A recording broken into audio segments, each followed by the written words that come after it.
नमस्कार। दोपहर समाचार में आपका स्वागत है।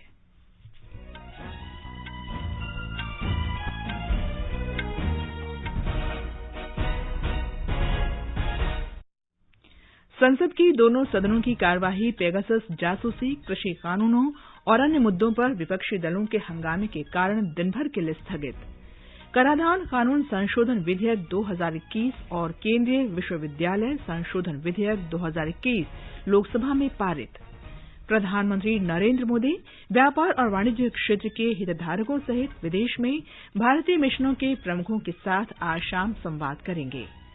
प्रधानमंत्री कल मध्य प्रदेश में प्रधानमंत्री गरीब कल्याण अन्न योजना के लाभार्थियों से बात करेंगे। देश में अब तक 49 करोड़ 53 लाख से अधिक कोविड रोधी टीके लगाए गए। कल 44,000 से अधिक नए मामलों की पुष्टि। आरबीआई ने ब्याज दरों में कोई बदलाव नहीं किया। रेपो दर 4% ही रहेगी। उद्योग जगत का मानना है कि कुल मिलाकर आरबीआई के नीति वृद्धि दर को हासिल करने के प्रयासों को समर्थन देने पर लगातार केंद्रित है। अमेरिका ने ईरान के राष्ट्रपति इब्राहिम रईसी से ऐतिहासिक परमाणु समझौते को पुनर्जीवित करने के लिए बातचीत शुरू करने का अनुरोध किया। देश के सबसे बड़े खेल रत्न पुरस्कार का नाम मेजर ध्यानचंद खेल रत्न पुरस्कार किया गया। टोक्यो ओलंपिक में पहलवान बजरंग पुनिया पुरुषों की फ्रीस्टाइल श्रेणी के 65 किलोग्राम भार वर्ग के सेमीफाइनल में पहुंचे। गोल्फ में अदिति अशोक ने महिलाओं की व्यक्तिगत स्ट्रोक प्ले का तीसरा राउंड जीतकर पदक पक्का किया। और भारतीय महिला हॉकी टीम कांस्य पदक के मुकाबले में ग्रेट ब्रिटेन से 3-4 से हारी पर दिलों को जीत लिया।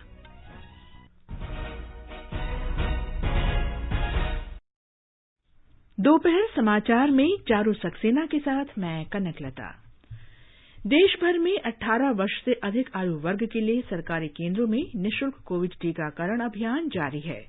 युवाओं से आग्रह है कि टीका जरूर लगवाएं और अन्य लोगों को भी इसके लिए प्रोत्साहित करें। जब तक आवश्यक न हो घर से बाहर न निकलें और सुरक्षा के 3 आसान उपायों का पालन करें। मास्क लगाएं, 2 गज की सुरक्षित दूरी बनाए रखें, हाथ और चेहरा साफ रखें। कोविड संबंधी जानकारी और मार्गदर्शन के लिए राष्ट्रीय हेल्पलाइन नंबर 011-2397-8046 और 1075 पर संपर्क करें। और अब समाचार विस्तार से। संसद में पेगासस जासूसी, कृषि कानूनों और अन्य मुद्दों पर विपक्षी दलों के हंगामे और विरोध प्रदर्शन जारी रहने के कारण दोनों सदनों की कार्यवाही दिन भर के लिए स्थगित कर दी गई। पहले स्थगन के बाद 12 बजे लोकसभा की बैठक फिर शुरू होने पर विपक्षी कांग्रेस, तृणमूल कांग्रेस और डीएमके पार्टी के सदस्य सदन के बीचों बीच आकर तख्तियां लहराते हुए नारेबाजी करने लगे। शोर शराबे के बीच सदन ने कराधान कानून संशोधन विधेयक 2021 और केंद्रीय विश्वविद्यालय संशोधन विधेयक 2021 बिना चर्चा के पारित कर दिया। ये केंद्रीय विश्वविद्यालय संशोधन विधेयक केंद्र शासित प्रदेश में सुगम और गुणवत्ता युक्त शिक्षा और अनुसंधान उपलब्ध कराने के लिए लद्दाख में एक केंद्रीय विश्वविद्यालय स्थापित करने के लिए लाया गया था। शिक्षा मंत्री धर्मेंद्र प्रधान ने विधेयक पर चर्चा करते हुए कहा कि इस क्षेत्र के लिए ये ऐतिहासिक निर्णय है। उन्होंने कहा कि सरकार ने यूनिवर्सिटी के विकास के लिए 750 करोड़ रुपए आवंटित किए हैं। इससे 2,500 विद्यार्थियों को लाभ मिलेगा। कराधान कानून संशोधन विधेयक में प्रावधान है कि यदि लेन देन 28 मई 2012 से पहले किया गया है तो भारतीय संपत्ति के किसी भी अप्रत्यक्ष हस्तांतरण के लिए पूर्वव्यापी संशोधन के आधार पर भविष्य में कोई कर मांग नहीं की जाएगी। विधेयक में ऐसे मामलों में भुगतान की गई राशि को बिना किसी ब्याज के वापस करने का भी प्रावधान है। ये विधेयक 1961 के आयकर अधिनियम और 2012 के वित्त अधिनियम का स्थान लेगा। विधेयक पर चर्चा का जवाब देते हुए वित्त मंत्री निर्मला सीतारामन ने कहा कि इसे उच्चतम न्यायालय के फैसलों के मद्देनजर लाया गया है। सदन में इन विधेयकों पर विचार और पारित कराने के लिए प्रक्रिया शुरू हुई। उसी समय कांग्रेस नेता अधीर रंजन चौधरी ने कहा कि विपक्ष किसानों के लिए न्याय की मांग कर रहा है, लेकिन सरकार इन मुद्दों पर चर्चा कराने की इच्छुक नहीं है। इसके जवाब में संसदीय कार्य राज्य मंत्री अर्जुन मेघवाल ने जोर देकर कहा कि सरकार चर्चा के लिए तैयार है, लेकिन विपक्ष चर्चा नहीं होने देना चाहता। शोर शराबे के बीच सदन की कार्यवाही दिन भर के लिए स्थगित कर दी गई। इससे पहले सदन की बैठक शुरू होने पर कांग्रेस, तृणमूल कांग्रेस, डीएमके पार्टी के सदस्यों ने हंगामा शुरू कर दिया। स्थिति में कोई सुधार न होने पर सदन की कार्यवाही 12 बजे तक स्थगित कर दी गई। इससे पहले लोकसभा अध्यक्ष ओम बिरला ने सदन में टोक्यो ओलंपिक में रजत पदक जीतने पर पहलवान रवि कुमार दहिया को बधाई दी और कहा कि ये भारत के लिए गर्व की बात है। श्री रवि कुमार दहिया ने ये उपलब्धि अपने पहले ही ओलंपिक खेलों में हासिल की है। मैं अपनी ओर से तथा सदन की ओर से श्री रवि कुमार को इस ऐतिहासिक सफलता के लिए बधाई देता हूं। मेरी आशा है उनकी इस उपलब्धि से देश के सभी युवाओं को अपने कार्य में उत्कृष्टता प्राप्त करने की प्रेरणा मिलेगी। उधर राज्यसभा में पहले स्थगन के बाद बैठक फिर शुरू होने पर विपक्षी कांग्रेस, तृणमूल कांग्रेस, डीएमके और वाम दलों के सदस्य फिर से सदन के बीचों बीच आकर पेगासस जासूसी और अन्य मुद्दों पर चर्चा कराने की मांग पर जोर देने लगे। शोर शराबे के बीच पीठासीन अधिकारी ने शून्यकाल चलाने का प्रयास किया, लेकिन स्थिति में कोई सुधार न होने पर सदन की कार्यवाही दिन भर के लिए स्थगित कर दी। इससे पहले राज्यसभा ने टोक्यो ओलंपिक में रजत पदक जीतने पर पहलवान रवि कुमार दहिया को बधाई दी। वित्त मंत्री निर्मला सीतारामन ने कहा कि विपक्ष आरोप लगा रहा है कि सरकार जल्दबाजी में विधेयक पारित कर रही है। संसद से उन्होंने याद दिलाया कि संयुक्त प्रगतिशील गठबंधन यूपीए सरकार के कार्यकाल में इसी तरह से विधेयक पास कराए गए थे। उन्होंने कहा कि पूर्ववर्ती सरकार ने 2007 में 11 महत्वपूर्ण विधेयक पास किए थे, जिसमें आंध्र प्रदेश पुनर्गठन अधिनियम भी शामिल था। 2007 में कम से कम 11 बिल जल्दबाजी में ऑपोजिशन ने पास करवाए। उसके बाद दोबारा 2011 में एक कॉन्स्टिट्यूशन बिल को भी ऐसे जल्दबाजी में पास करवाए दबदबाव में, और माननीय कपिल सिब्बल जी एडमिट भी किए, हाँ हम जल्दबाजी में पास किए हैं। तो जब इनका रिकॉर्ड इतना है, जब इधर बार बार सरकार में चाहे वो पीयूष गोयल जी हो राज्यसभा से या प्रहलाद जोशी जी हो, बार बार मांग रहे हैं कि आ जाओ हम बात करने के लिए तैयार हैं, फिर भी हमें बोलते हैं दबदबाव में पास कर रही हूँ। अमरावती की निर्दलीय सांसद नवनीत रवि राणा ने आज संसद परिसर में महात्मा गांधी की प्रतिमा के सामने प्रदर्शन किया। उन्होंने विपक्षी दलों से संसद के गतिरोध को समाप्त करने की अपील की। प्रधानमंत्री नरेंद्र मोदी आज शाम वीडियो कॉन्फ्रेंसिंग के जरिए देश के व्यापार और वाणिज्य क्षेत्र के हितधारकों सहित विदेशों में रह रहे भारतीय मिशनों के प्रमुखों के साथ बातचीत करेंगे। हमारे संवाददाता ने बताया है कि ये कार्यक्रम local goes global, make in India for the world के लिए विदेशों में भारतीय मिशनों के प्रमुखों का आह्वान है। इस वार्ता का उद्देश्य भारत के निर्यात में बढ़ोतरी और इसके विस्तार पर ध्यान केंद्रित करने के साथ साथ विश्व व्यापार में इसकी हिस्सेदारी बढ़ाना है। निर्यात के क्षेत्र में रोजगार के अवसर पैदा करने की व्यापक संभावनाएं हैं। इसमें विशेष रूप से सूक्ष्म, लघु और मध्यम उद्यमों और श्रम प्रधान वाले क्षेत्र शामिल हैं। इस डिजिटल बातचीत के दौरान केंद्रीय वाणिज्य मंत्री पीयूष गोयल और विदेश मंत्री एस जयशंकर भी मौजूद रहेंगे। इसमें 20 से अधिक विभागों के सचिव, राज्य सरकारों के वरिष्ठ अधिकारी, निर्यात संवर्धन परिषदों और वाणिज्य मंडलों के सदस्य भी हिस्सा लेंगे। अनुपम के साथ मैं दीपेंद्र कुमार, आकाशवाणी समाचार, दिल्ली। प्रधानमंत्री कल सुबह 11 बजे वीडियो कॉन्फ्रेंस के जरिए मध्य प्रदेश में प्रधानमंत्री गरीब कल्याण अन्न योजना के लाभार्थियों से बातचीत करेंगे। मध्य प्रदेश के राज्यपाल मंगूभाई पटेल और मुख्यमंत्री शिवराज सिंह चौहान भी इस अवसर पर उपस्थित रहेंगे। इस कार्यक्रम में उत्तराखंड, हिमाचल प्रदेश, अरुणाचल प्रदेश, असम, त्रिपुरा, हरियाणा और गोवा के खाद्य विभागों के मंत्री और अधिकारी भी शामिल होंगे। पीएमजीकेवाई कार्यक्रम के अंतर्गत मध्य प्रदेश में 4 करोड़ 83 लाख लाभार्थी 25,000 उचित दर दुकान के माध्यम से निःशुल्क राशन ले रहे हैं। ब्यौरा हमारे संवाददाता से।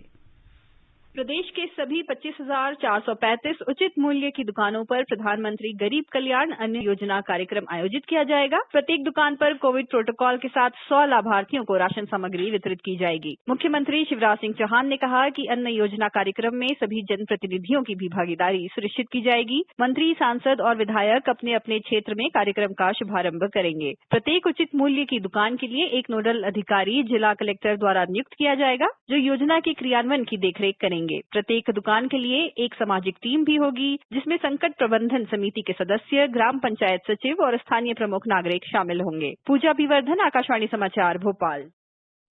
ये समाचार हमारी वेबसाइट newsonair.com/hindi और हमारे mobile app news on AIR पर भी उपलब्ध हैं। चलो मिलकर एक शुरुआत करें, चलो एक फैसला आज करें, मास्क नहीं तो टोकेंगे, कोरोना को रोकेंगे। चलो एक इरादा करते हैं, चलो कुछ वादा करते हैं, मास्क नहीं तो टोकेंगे, कोरोना को रोकेंगे। दोपहर समाचार में आपका फिर स्वागत है। देश में कल 57,97,000 से अधिक कोविड के टीके लगाए गए। राष्ट्रव्यापी टीकाकरण अभियान के तहत अब तक 49 करोड़ 53 लाख से अधिक टीके लगाए जा चुके हैं। स्वास्थ्य मंत्रालय ने कहा कि स्वस्थ होने की दर 97.36% हो गई है। कल 41,000 से अधिक रोगी ठीक हुए। अब तक 3 करोड़ 10 लाख से अधिक मरीज स्वस्थ हो चुके हैं। पिछले 24 घंटों के दौरान 44,000 से अधिक नए मरीजों की पुष्टि हुई है। इस समय 4,14,159 सक्रिय मामले हैं, जो कुल संक्रमितों का 1.30% है। पिछले 24 घंटों के दौरान 464 रोगियों के संक्रमण से मरने की पुष्टि हुई है। इसे मिलाकर अब तक इस संक्रमण से 4,26,754 लोगों की मौत हो चुकी है। केंद्र सरकार ने कहा है कि अब तक 51 करोड़ 16 लाख से अधिक कोविड टीके राज्यों और केंद्र शासित प्रदेशों को उपलब्ध कराए गए हैं। स्वास्थ्य मंत्रालय ने कहा है कि 2 करोड़ 30 लाख टीके अभी भी उनके पास मौजूद हैं और 20,49,000 टीके भेजे जाने की प्रक्रिया में हैं।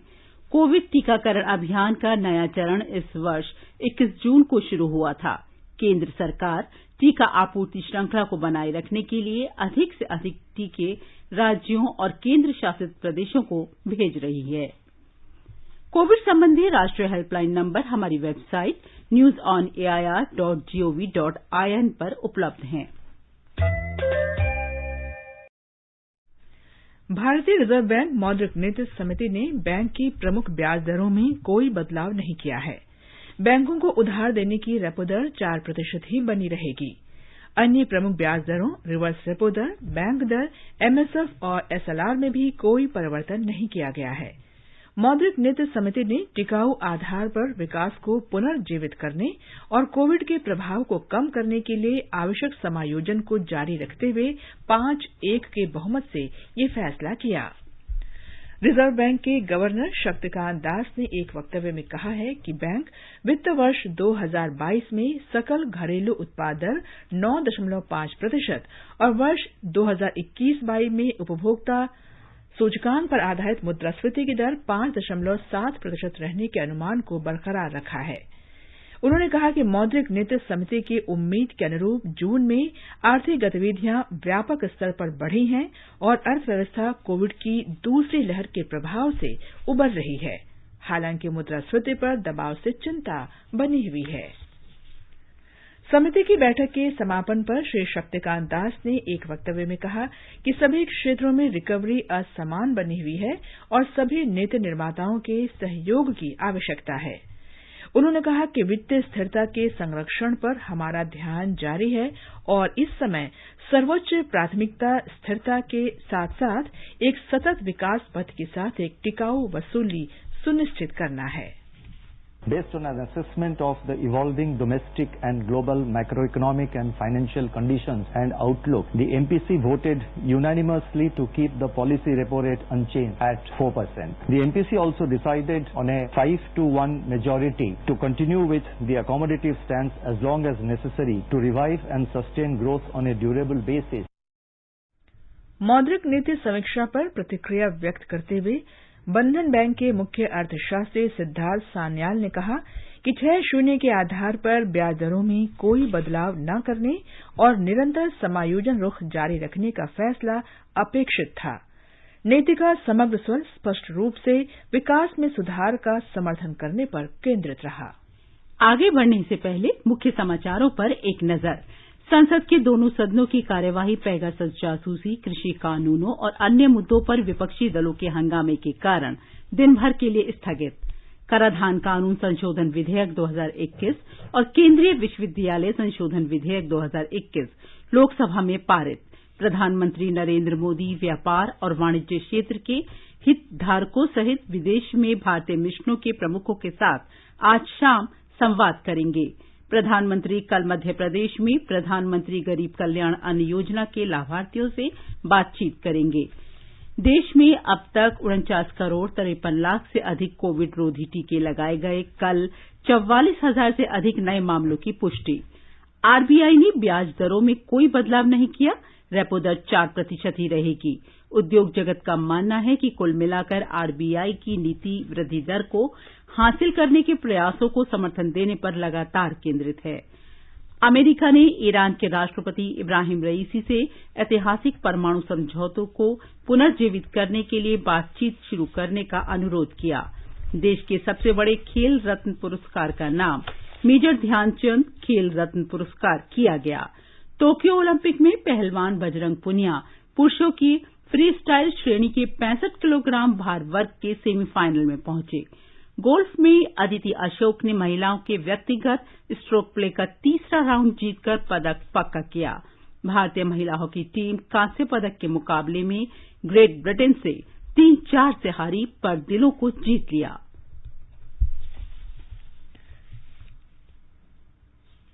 सरकार देश में कृषि की पैदावार और किसानों की आमदनी बढ़ाने के साथ साथ उनके कल्याण के लिए लगातार काम कर रही है। राज्यसभा में एक लिखित उत्तर में कृषि और किसान कल्याण मंत्री नरेंद्र सिंह तोमर ने कहा कि कृषि और किसान कल्याण विभाग के बजट में पिछले 7 वर्षों की अवधि में कई गुना वृद्धि की गई है। सरकार ने प्रधानमंत्री भारतीय जन औषधि परियोजना के अंतर्गत इस महीने की 2 तारीख तक 8,000 से अधिक जन औषधि केंद्र खोले।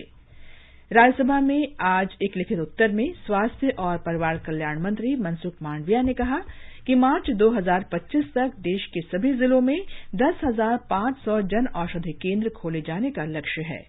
उन्होंने कहा कि सरकार ने स्टोर मालिकों की प्रोत्साहन राशि 2.5 लाख रुपए से बढ़ाकर 5 लाख रुपए तक कर दी है। सरकार ने देश में रेडियो सेवाओं की पहुंच बढ़ाने के लिए कई कदम उठाए हैं। लोकसभा में एक लिखित उत्तर में सूचना और प्रसारण मंत्री अनुराग ठाकुर ने कहा कि आकाशवाणी की सेवा सोशल मीडिया पर उपलब्ध है और इसके प्रसारण को यूट्यूब के माध्यम से ऑन डिमांड सुनने के लिए भी उपलब्ध कराया जा रहा है। उन्होंने कहा कि पहली बार विजुअल रेडियो प्रोग्रामिंग की शुरुआत की गई है। लाइव कमेंट्री जैसे रेडियो कार्यक्रमों को भी स्टूडियो में एक कैमरे से सीधा दिखाया जा रहा है ताकि आवाज के पीछे के चेहरों को देखा और अनुभव किया जा सके। उन्होंने कहा कि DD free dish DTH platform पर सैटेलाइट रेडियो के माध्यम से आकाशवाणी की 40 से अधिक सेवाएं उपलब्ध हैं। आकाशवाणी की 200 सेवाएं न्यूज ऑन एआईआर ऐप के माध्यम से सीधा प्रसारित की जा रही हैं। श्री अनुराग ठाकुर ने कहा कि रेडियो जनता से जुड़ने का एक शक्तिशाली माध्यम है और नीति निर्माताओं, सरकारी निकायों और जनता के बीच संपर्क तथा आदान प्रदान का एक मंच भी है। आकाशवाणी से प्रसारित प्रधानमंत्री के मन की बात कार्यक्रम का जिक्र करते हुए उन्होंने कहा कि श्री नरेंद्र मोदी आकाशवाणी के इस कार्यक्रम के जरिए सीधे लोगों से जुड़ते हैं और ये प्रसारण देश की 100% आबादी तक पहुंचता है। अमेरिका ने ईरान के नए राष्ट्रपति इब्राहिम रईसी से ऐतिहासिक परमाणु समझौते पर फिर से बातचीत करने का आग्रह किया है। अमेरिका के प्रवक्ता ने कहा कि कूटनीति के लिए हमेशा दरवाजे खुले नहीं रहते। दोनों देशों के बीच 2018 से तनाव चल रहा है, जब राष्ट्रपति ट्रंप ने परमाणु समझौता निरस्त कर प्रतिबंध लगा दिया था। कल ईरान के नए राष्ट्रपति के रूप में कार्यभार संभालने के बाद रईसी ने कहा कि वे देश पर लगे प्रतिबंध को हटाने के लिए किसी भी कूटनीतिक योजना का समर्थन करेंगे। उन्होंने कहा कि ईरान पर अमेरिका द्वारा लगाए गए सभी अनैतिक प्रतिबंध हटाए जाने चाहिए। ईरान ने पश्चिमी देशों के आरोपों का खंडन किया है कि वो परमाणु हथियार बना रहा है। ये समाचार आकाशवाणी से प्रसारित किए जा रहे हैं। ताजा समाचार जानने के लिए आप हमारे Twitter handle @AIR News Hindi को फॉलो कर सकते हैं।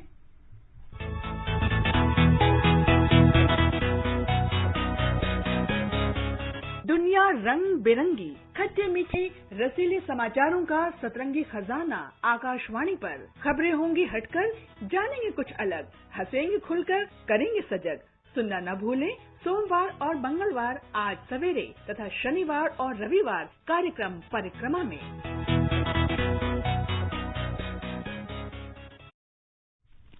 ये आकाशवाणी है। खेल रत्न पुरस्कार का नाम मेजर ध्यानचंद खेल रत्न पुरस्कार कर दिया गया है। प्रधानमंत्री नरेंद्र मोदी ने कहा कि नाम बदलने के लिए देश भर से नागरिकों के कई अनुरोध मिले थे। इसे ध्यान में रखते हुए ये फैसला किया गया है। ट्वीट संदेश में श्री मोदी ने कहा कि मेजर ध्यानचंद देश के उन अग्रणी खिलाड़ियों में से थे जिन्होंने भारत का सम्मान और गौरव बढ़ाया। उन्होंने कहा कि ये उचित है कि देश का सर्वोच्च खेल सम्मान मेजर ध्यानचंद के नाम पर रखा जाए। टोक्यो ओलंपिक का उल्लेख करते हुए प्रधानमंत्री ने कहा कि पुरुष और महिला हॉकी टीमों ने शानदार प्रदर्शन किया और देश की उम्मीदों पर खरे उतरे। उन्होंने कहा कि देश में हॉकी के प्रति एक नई रुचि उभरी है, जो आने वाले समय के लिए बहुत सकारात्मक संकेत है। और अब टोक्यो ओलंपिक की खबरों के साथ हैं खेल डेस्क से आनंद श्रीवास्तव। टोक्यो खेलों में कुश्ती में पुरुषों की फ्री स्टाइल श्रेणी के 65 किलोग्राम भार वर्ग में बजरंग पुनिया सेमीफाइनल में पहुंच गए हैं। क्वार्टर फाइनल में बजरंग ने शानदार प्रदर्शन करते हुए ईरान के पहलवान गैसी चेका मोर्तजा को पराजित किया। तोम्बा, ये बोलना है क्या बात है, बजरंग पुनिया चित कर दिया, धूल चटा दी, एक मूव मिला और इस पहलवान ने न केवल बाउट जीता बल्कि अब दिल भी जीत लिया है।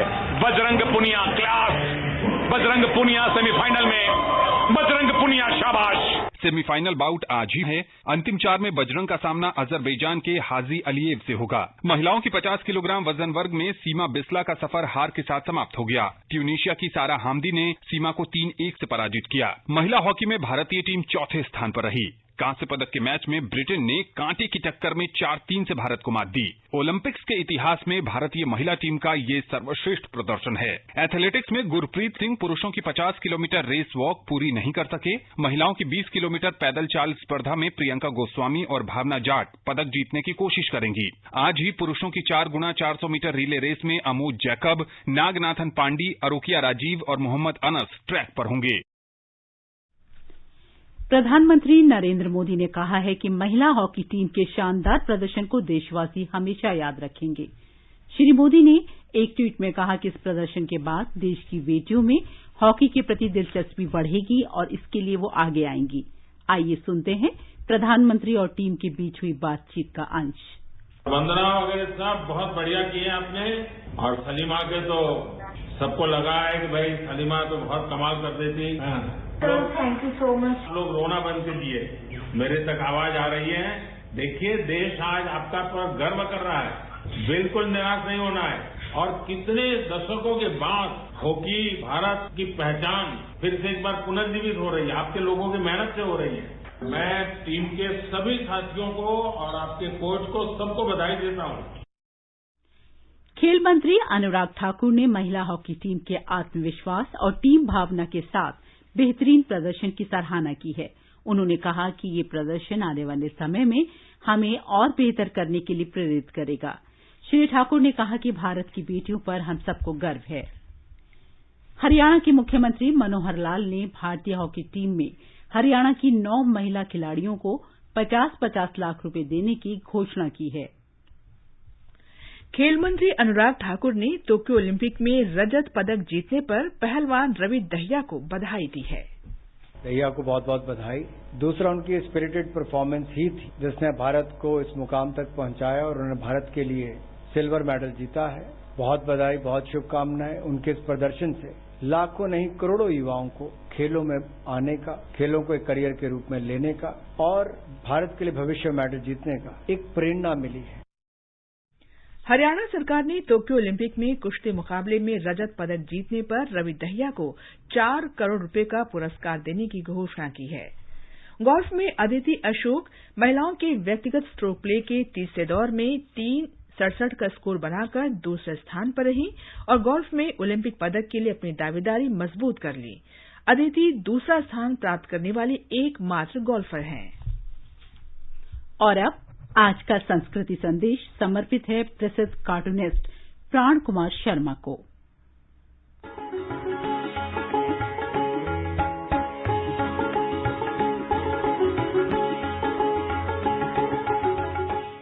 कला संस्कृति की चर्चा करते समय हम कई बार कला की ऐसी विधाओं की अनदेखी कर जाते हैं जिनके बिना हमारी अपनी जिंदगी अधूरी रहती है। हम बचपन के जिन खिलौनों से खेलते हैं उन्हें कभी नहीं भूल सकते। चुन-चुन करती आई चिड़िया, दाल का दाना लाई चिड़िया।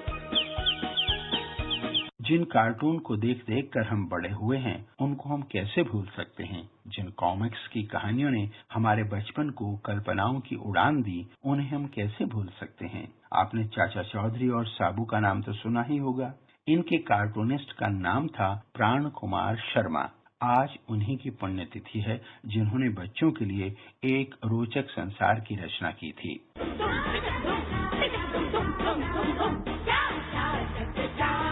आज छड़ी सर पे है पगड़ी, मूंछें भी है तगड़ी तगड़ी, अजब गजब चाचा के चक्कर, बड़े बड़ों से लेते टक्कर, साथ में इनके देखो साबू, आता नहीं किसी के काबू।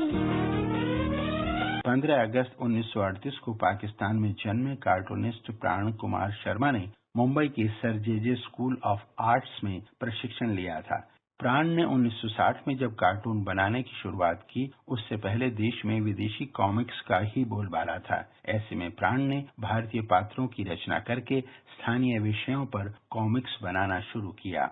कुछ ही समय में उनके पात्र चाचा चौधरी और साबू ने उन्हें घर घर तक पहुंचा दिया। आगे चलकर प्राण ने चाचा चौधरी और साबू को केंद्र में रखकर अपनी अलग कॉमिक पत्रिकाएं भी प्रकाशित की। इसके अलावा कॉमिक्स के लिए प्राण ने कई अन्य कामयाब किरदारों को जन्म दिया।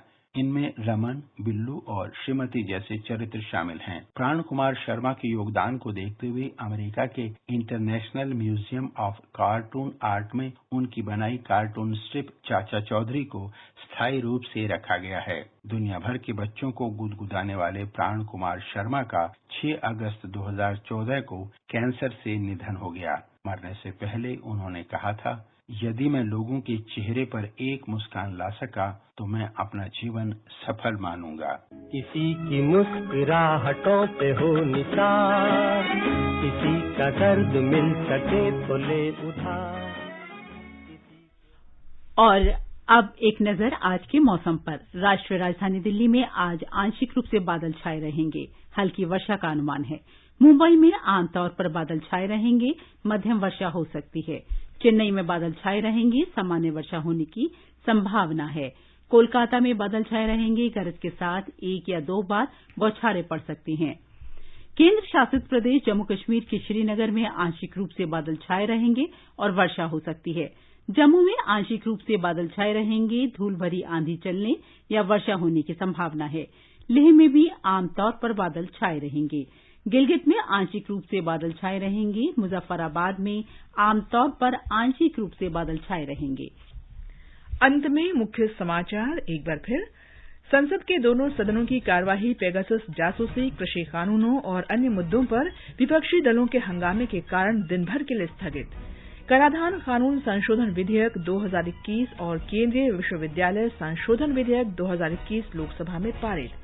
प्रधानमंत्री नरेंद्र मोदी व्यापार और वाणिज्य क्षेत्र के हितधारकों सहित विदेश में भारतीय मिशनों के प्रमुखों के साथ आज शाम संवाद करेंगे। आरबीआई ने ब्याज दरों में कोई बदलाव नहीं किया, रेपो दर 4% ही रहेगी। देश के सबसे बड़े खेल रत्न पुरस्कार का नाम मेजर ध्यानचंद खेल रत्न पुरस्कार किया गया। टोक्यो ओलंपिक में पहलवान बजरंग पुनिया पुरुषों की फ्रीस्टाइल श्रेणी के 65 किलोग्राम भार वर्ग के सेमीफाइनल में पहुंचे। गोल्फ में अदिति अशोक ने महिलाओं के व्यक्तिगत स्ट्रोक प्ले का तीसरा राउंड जीतकर पदक पक्का किया। इसके साथ ही दोपहर समाचार का ये अंक समाप्त हुआ। नमस्कार।